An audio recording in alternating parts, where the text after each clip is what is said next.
para hablar de santidad tenés que hablar de su contraste, tenés que hablar de mal. Ajá. ¿Qué es el mal?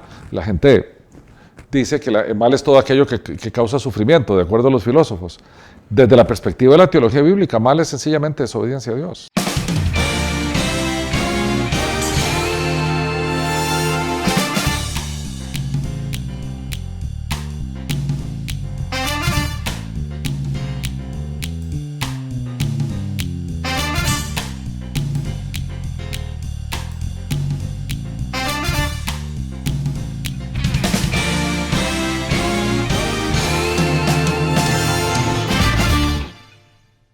¿Cómo estás, Pa? Bien, ¿y vos, hijito? Bien, por dicha. Vamos a empezar de una vez con la serie de atributos de Dios. Y vamos a empezar con el primero, que varias gente dice que es como el lente principal por el cual vos ves los otros atributos, ¿verdad? Que es la santidad de Dios. Entonces, ¿qué tal si empezamos por definir qué es santidad? Ya que puede que le cuesta a la gente entender, ¿verdad?, ese concepto. Bueno, la palabra en su significado original es separación. Estar separado, estar apartado. Entonces, cuando vos le decís que Dios es santo, lo primero que decís es que Dios es único y apartado completamente de su creación. En otras palabras, ese ser es único en su forma de ser, ¿verdad? Los filósofos le dicen en su ontología, en su ser, en su esencia, es completamente diferente, apartado, es otra cosa de su creación y claramente de nosotros, ¿verdad? Que tendemos a darle atributos humanos a Dios y entonces ahí es que donde se nos hace una mezcolanza cuando queremos entenderlo. Entonces, en uno de los conceptos de santidad es que Dios es diferente, completamente distinto a su creación. Y el segundo, que también tiene que ver con separado o apartado, es que es absolutamente y puramente separado del mal. En Él no hay sombra de mal, en Él no hay permisibilidad de mal. Él fulmina de inmediato cualquier cosa que se acerque a Él y que sea mal, que sea malo, que sea violatorio de sus normas y de sus mandamientos, porque para hablar de santidad tenés que hablar de su contraste, tenés que hablar de mal. Ajá. ¿Qué es el mal? La gente dice que el mal es todo aquello que causa sufrimiento, de acuerdo a los filósofos. Desde la perspectiva de la teología bíblica, mal es sencillamente desobediencia a Dios.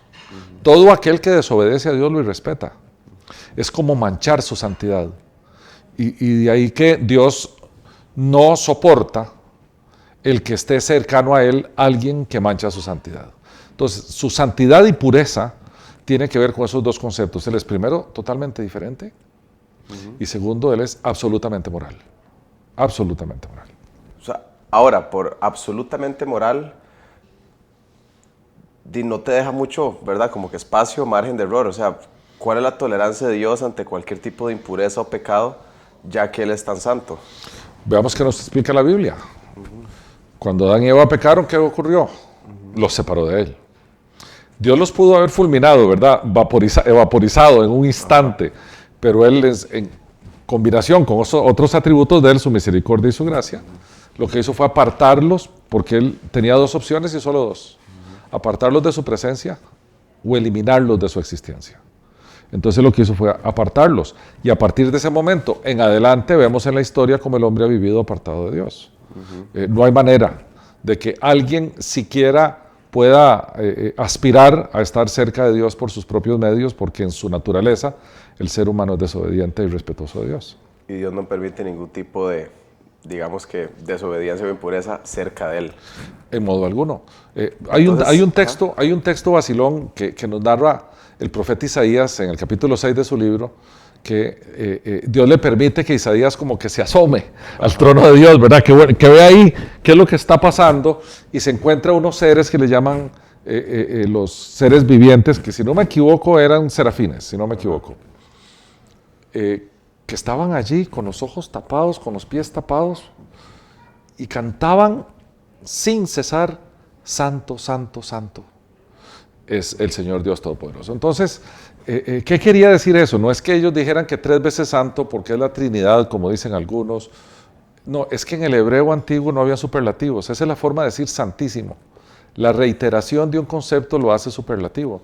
Y ellos lo que estaban cantando en una adoración permanente delante de Dios es su perfecta y única santidad y pureza.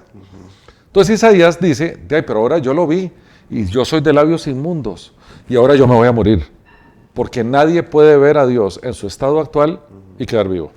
Sí, por esa misma razón Dios no le dijo a Moisés que no lo viera. Correcto, eso es correcto. Nadie puede ver a Dios y quedar vivo en tu estado actual de corrupción, ¿verdad? O en tu estado actual de perversión, o en tu estado actual de rebelión. Ok, entonces, a ver si entiendo bien. Él deja un estándar tan alto, ¿verdad? O sea, con cero tolerancia al pecado, que entonces ¿dónde nos deja a nosotros?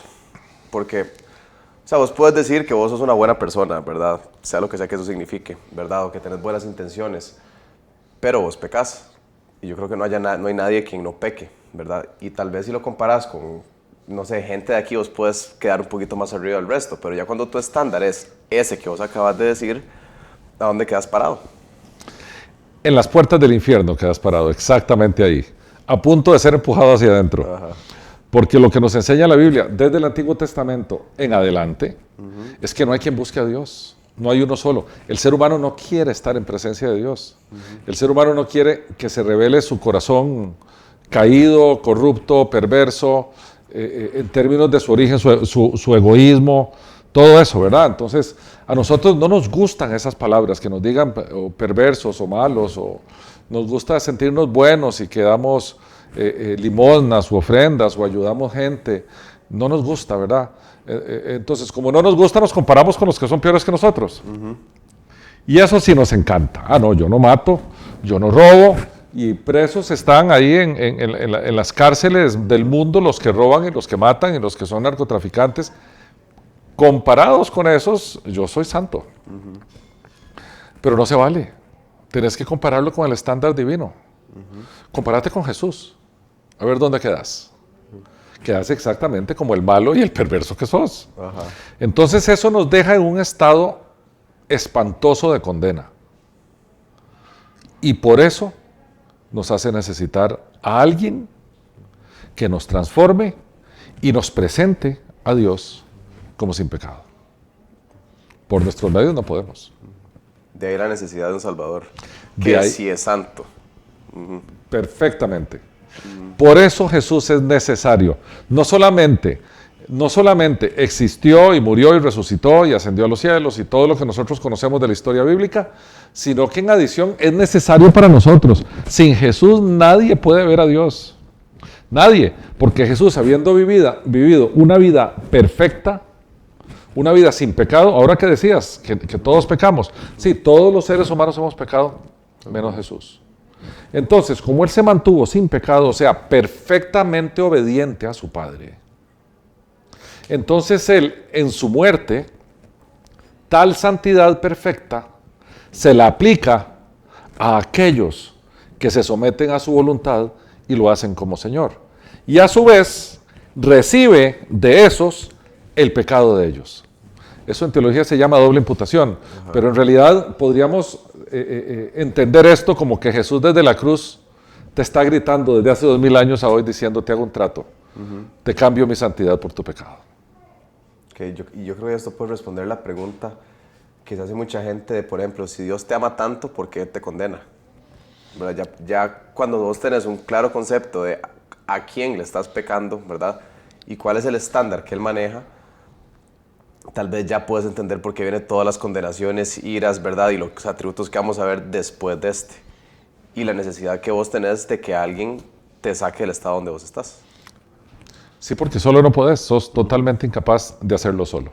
Eso, como vos bien decías, nos hace ser conscientes de que necesitamos un Salvador, y ese Salvador no se podía encontrar en ningún lado porque tenía que ser perfecto. Y Dios, en su maravilla y en su misericordia, se hace Él humano para ser un humano perfecto, con el propósito de hacer un sacrificio perfecto e imputarte a vos su perfecta santidad para que vos puedas tener comunión con Él. Perfecto. Yo creo que podemos dejarlo en esta nota. Bien, hijito. Gracias por su atención. Esto fue Contracultura. Si desea ver más videos de Unánimes, haga clic 2 veces en la campanita de suscripción. Ayúdenos a comunicar la sana doctrina enviando este video a sus amigos. Es nuestro deseo llevar el mensaje de Jesús a la mayor cantidad de gente posible. Y estamos seguros que con su ayuda lo conseguiremos, porque somos llamados a ser diferentes.